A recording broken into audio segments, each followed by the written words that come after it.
प्रयागराज में आयोजित संविधान सम्मान सम्मेलन में भाग लेने पहुंचे केंद्रीय सामाजिक न्याय एवं अधिकारिता मंत्री तथा रिपब्लिकन पार्टी ऑफ इंडिया के राष्ट्रीय अध्यक्ष रामदास आठवले ने पत्रकारों से बातचीत में महाराष्ट्र में उत्तर भारतीयों पर हो रहे हमलों को लेकर कड़ा रुख अपनाया। उन्होंने कहा कि मैं आज प्रयागराज में उस भूमि पर आया हूं जहां गंगा, यमुना और सरस्वती का संगम होता है। उसी तरह भारत विविधताओं और विचारों का संगम है, लेकिन मुंबई में जो घटनाएं हो रही हैं वो हमारे संविधान का खुला उल्लंघन है। इस पूरे मामले को लेकर के और क्या कुछ कहा है केंद्रीय मंत्री रामदास आठवले ने, आप खुद सुनिए उन्हीं की जुबानी।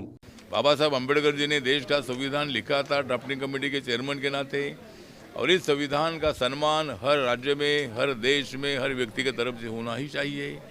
लेकिन हमारे मुंबई में मराठी के मुद्दे पर संविधान की धज्जियां उड़ाने का काम हो रहा है, संविधान के खिलाफ भूमिका रखने का प्रयत्न हो रहा है।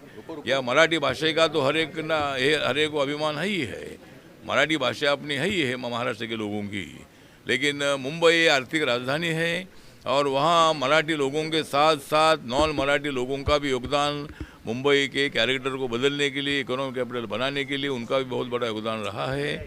इसीलिए मुझे लगता है कि मुंबई को बदनाम करने की कोशिश राज ठाकरे, उद्धव ठाकरे की तरफ से हो रही है और इन थप्पड़ मारने के घटना का हम तीव्र धिक्कार करते हैं। और इसी तरह के थप्पड़ लगाने का प्रयत्न होगा तो मुझे लगता है यहाँ कोई मराठी का अपमान बिल्कुल नहीं कर रहा है, या मराठी पर हमारा प्रेम है ऐसे भी लोग बोल रहे हैं।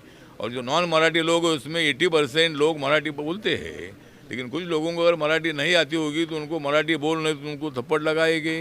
ये मुझे लगता है कि ये कोई दादागिरी, गुंडागर्दी बिल्कुल मुंबई में नहीं चलेगी और इसीलिए ये घटना का हम तीव्र धिक्कार करते हैं और वहाँ के नॉन मराठी लोगों की रक्षा करने का प्रयत्न जरूर हमारी तरफ से हो जाएगा। ये इसलिए कर रहे हैं कि भाई ये उनको लगता है कि भाई अभी महानगर पालिका का चुनाव आ रहा है और वहाँ उद्धव ठाकरे जी की छुट्टी वहाँ से होने वाली है, वह हमारी महायुति सत्ता में आने वाली है, वहाँ मुंबई महानगर पालिका पर हमारा झंडा लहरने वाला है।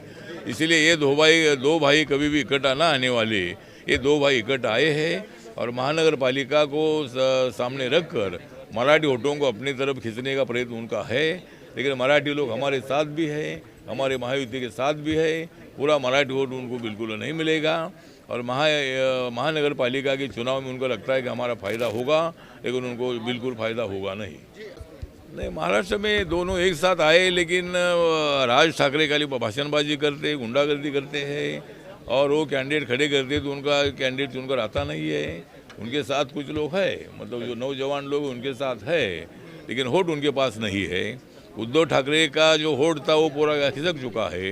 एकनाथ शिंदे जी 40 एमएलए को साथ में लेकर हमारे महायुति के साथ आए और इसीलिए उद्धव ठाकरे के पार्टी के रोज़ लोग एकनाथ शिंदे के साथ जा रहे हैं, इसलिए वो डर गए हैं। उनको लग रहा है कि भाई मुंबई महानगर पालिका हमारे हाथ से निकल जाएगी, इसीलिए राज ठाकरे के साथ उन्होंने कॉम्प्रोमाइज़ किया है, लेकिन उसका उनको बिल्कुल फायदा होगा नहीं। वहीं रामदास आठवले ने स्पष्ट किया कि बाबा साहेब आम्बेडकर द्वारा रचित संविधान देश के हर नागरिक को यह अधिकार दिया है कि वो भारत के किसी भी कोने में जाकर रह सकता है और काम कर सकता है।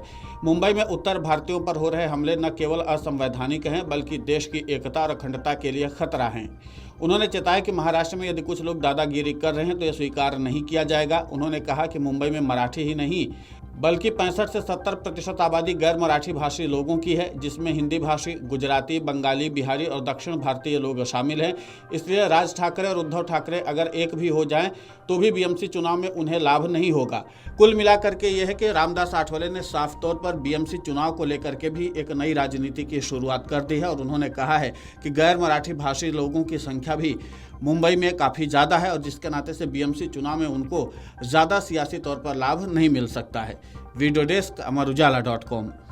अगर आप ये वीडियो YouTube पर देख रहे हैं तो हमारे चैनल को सब्सक्राइब कर बेल आइकन दबाएं और Facebook पर देख रहे हैं तो हमारे पेज को लाइक करें।